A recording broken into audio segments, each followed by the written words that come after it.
Hi, I'm Andrea from Hope Enamels. Today I just want to show you a little bit about the process. I've got some new enamels that I'm really excited about. The first thing I'm going to show you is just how to count an enamel. So I'll just bring you over here.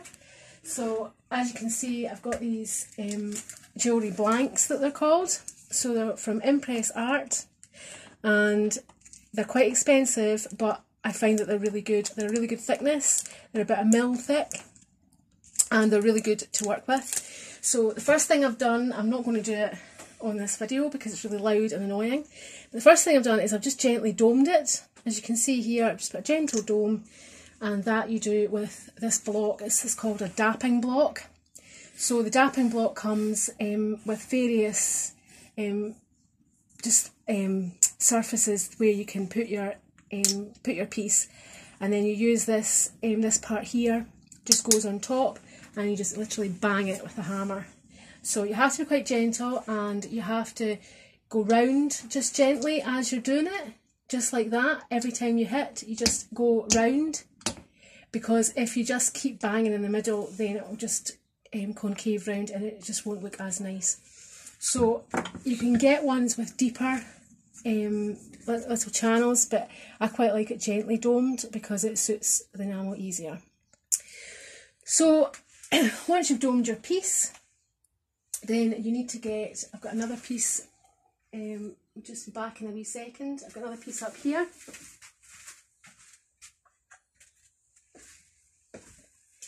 So once the piece is domed, I've just sanded it very gently, and you can paint it. This is WG Ball, is a large maker of ceramics and enamelling products. So they make an anti-scale. You can paint it with the anti-scale on the reverse side that you're going to fire onto.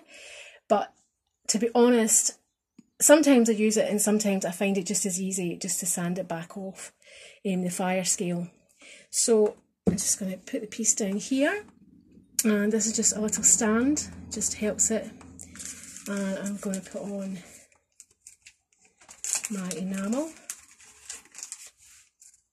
So you have to sift the enamel. The enamel comes in this powder form. This is black, and as you can see, it's called blue black. There's quite a blue tinge to it, but it is going to turn black. So you have to sift it onto your piece, and you just have to do gentle sifting and thin layers. If you don't do thin layers, it can crack and fall off. So that's my first layer, and then I'm just going to come over here and I'm going to pop it onto my stand. You just use this little tool just to lift it so you don't get your fingerprints. And I just use this tiny little needle, which for me just works really well, just to pop it off onto the plate. And fire up my torch. This is a Rothenberger Superfire 2 torch, which is fully adjustable and it works really good. When I started, I was using these kind of torches. People call them torches for creme brulee. They're like a kitchen torch.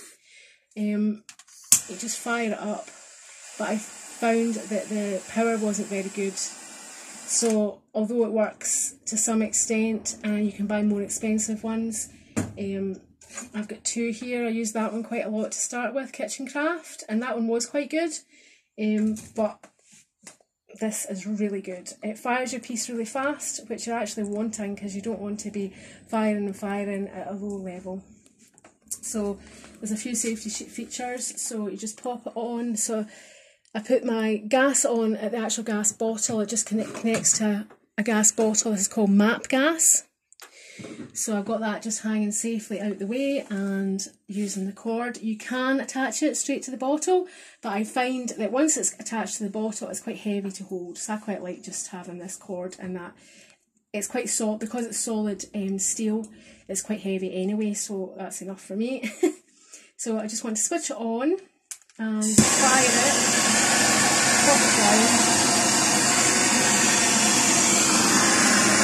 There's 3 stages it follows through. You just want to fire straight from underneath and in the middle, and you can see where it's heating up, and you can see it's just slightly changed colour, and it's changes again.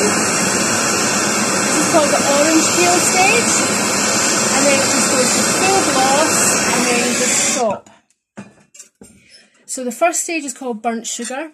That's when the glass just very slightly changes colour and it almost looks like it's dried out and a bit grey. Then it goes to the orange peel stage, where it looks like the orange peel on an orange, and it goes slightly bumpy, and then it goes to full glass and you can see the lovely shiny effect. So I'm going to pop this over. You can put it onto a stand, but I've made myself just a little box here, and I'm just going to pop that on there. This is actually a microwave sort of kiln, but it's all made of fire brick. So there's a fire brick at the bottom, fire brick at the top, and what that's going to do is it's going to help it just to cool very gently. We're in Scotland, and Scotland's weather now has really dipped, unfortunately. So we've got quite cold weather, so I'm doing that. I work from my small studio, which is actually in the garage, so there's not a lot of heating. I've got a wee heater, but the actual ambient temperature can really affect your work, so just pop it in there and it'll just cool gently. So I'm going to finish off there. That's how to counter enamel. So that's the side that is now the back side of your piece. So when I come back for the next video, I'm going to show you how to put the front side on, and you just have to fire onto a stand to do that, and it's just a wee bit different. So I'll see you soon, and thanks very much for watching, and you can look up my products. I'm going to put a link down below on this video. Thank you. Bye.